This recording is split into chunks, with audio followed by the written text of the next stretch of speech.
सभी भक्तों को श्री शिवाय नमस्तुभ्यम। हर हर महादेव। ओम नमः शिवाय। जय महाकाल।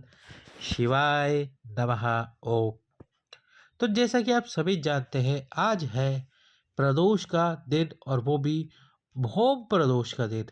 25 फरवरी भोग प्रदोष के दिन आपको आज ठीक शाम के समय प्रदोष काल में ये एक दीप प्रज्वलित करना चाहिए। ये प्रदोष इतनी ज़्यादा महत्वपूर्ण क्यों है? क्योंकि ये जो प्रदोष है, ये महाशिवरात्रि से लगी हुई प्रदोष है।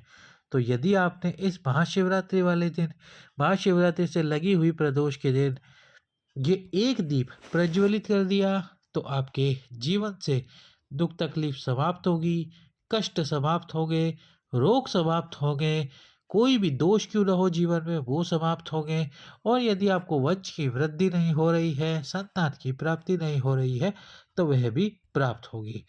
कैसे करना है और कहाँ प्रज्वलित करना है ये दीप, किस प्रकार से दीप प्रज्वलित करना है, यही आज की इस वीडियो में हम आपको बताने वाले हैं। वीडियो को लाइक करके, चैनल को सब्सक्राइब करके, वीडियो को अधिक से अधिक लोगों के पास में शेयर कर दो।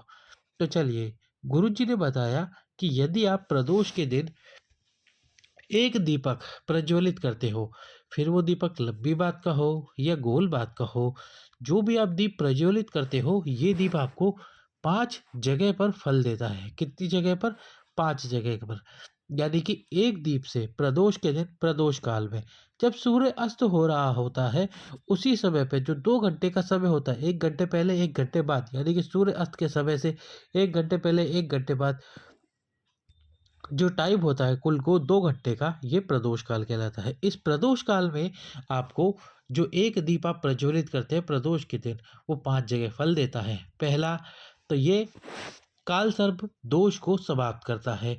यदि काल सर्प दोष आपके लग गया है, तो ये काल सर्प दोष को समाप्त करता है। अब काल सर्प दोष लगता कैसे है, तो इसका वर्णन गुरुजी ने किया कि यदि आप जब भगवान शंकर की पूजा करते हैं, घर में कोई शिवलिंग है, उस शिवलिंग पर जल या दूध समर्पित करते हैं, और उस दूध या जल को आप माता तुलसी के क्यारे में डाल देते हैं, तो उसे सर्प के डसे हुए का दोष लगता है, जिसे काल सर्प दोष कहते हैं।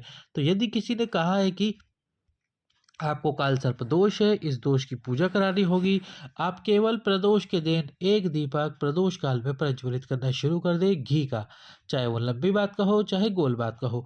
दूसरा जो दोष समाप्त करते हैं, वो करते हैं पितृदोष समाप्त। यदि आपको ऐसा लगता है कि घर में पितृदोष है, पितृदोष के लक्षण क्या होते हैं? आप 1 रुपया कमाते हो, 1.25 रुपये खर्च करते हो, घर में छोटी छोटी बात पर लड़ाइयाँ होती है, ये पितृदोष के लक्षण है। तो यदि आप पितृ प्रदोष के दिन, प्रदोष काल में ये दीप प्रज्वलित करते हो, तो पितृदोष समाप्त होता है। तीसरा जो गुरुजी ने बताया फल जो आपको प्राप्त होता है, और वो होता है वास्तु दोष। तो तीसरे नंबर पर जो दोष समाप्त होता है, वो होता है वास्तु दोष। यदि आपको घर बनाते समय ये ज्ञात नहीं था कि किस वस्तु को, यानी किस कमरे को किस जगह पे बनाना था, और किसी ने आपको कहा कि आपके घर में वास्तु दोष है, तो और घर आपको परिवर्तित करना पड़ेगा या तुड़वाना पड़ेगा, तो कुछ मत कीजिए। प्रदोष के दिन, प्रदोष काल में एक दीप प्रज्वलित करना शुरू कर दीजिए, और महीने में केवल आपको 2 दीपक ही प्रज्वलित करने होंगे। तीसरा जो फल आपको मिलता है प्रदोष के दिन, प्रदोष काल में दीपक प्रज्वलित करने का, ये हमने बताया वास्तु दोष का। तो पहला काल सर्प दोष, दूसरा पितृदोष, तीसरा वास्तु दोष, और चौथा जो दोष आपको मिलता है, चौथा जो उपाय आपको यानी कि फल प्राप्त होता है दीप प्रज्वलित करने का, ये होता है आपके व्यापार में वृद्धि, आपके कर्जे से मुक्ति। तो यदि कोई व्यापार है और आपके ऊपर कर्ज बढ़ रहा है, तो ये भी धीरे धीरे समाप्त होना शुरू करता है, यदि आप लगातार मेहनत कर रहे हो। पांचवा और अंतिम फल जो आपको प्राप्त होता है, वो होता है रोग मुक्ति। यदि आपको कोई भारी रोग है, आप डॉक्टर की दवाइयाँ खा रहे हैं और आपका वह रोग समाप्त नहीं हो रहा है, तो यह रोग भी समाप्त होता है। बस आपको विश्वास रखकर ये एक दीपक प्रतिदिन, या प्रतिदिन नहीं, प्रदोष के दिन प्रज्वलित करना चाहिए प्रदोष काल में।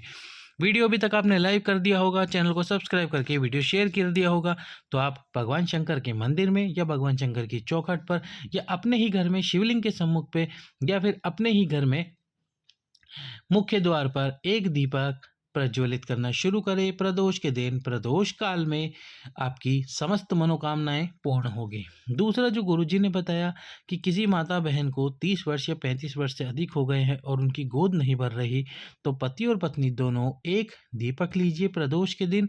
इस प्रदोष के दिन प्रदोष काल में दीपक लेकर इसमें 2 लंबी बात लगा दीजिए। 2 लंबी बात लगाकर पति और पत्नी दोनों ये दीप प्रज्वलित करना शुरू कर दीजिए। बाबा आपको संतान जरूर देगा। तो विश्वास रखकर ये उपाय जरूर करें। सभी भक्तों को श्री शिवाय नमस्तुभ्यम। हर हर महादेव।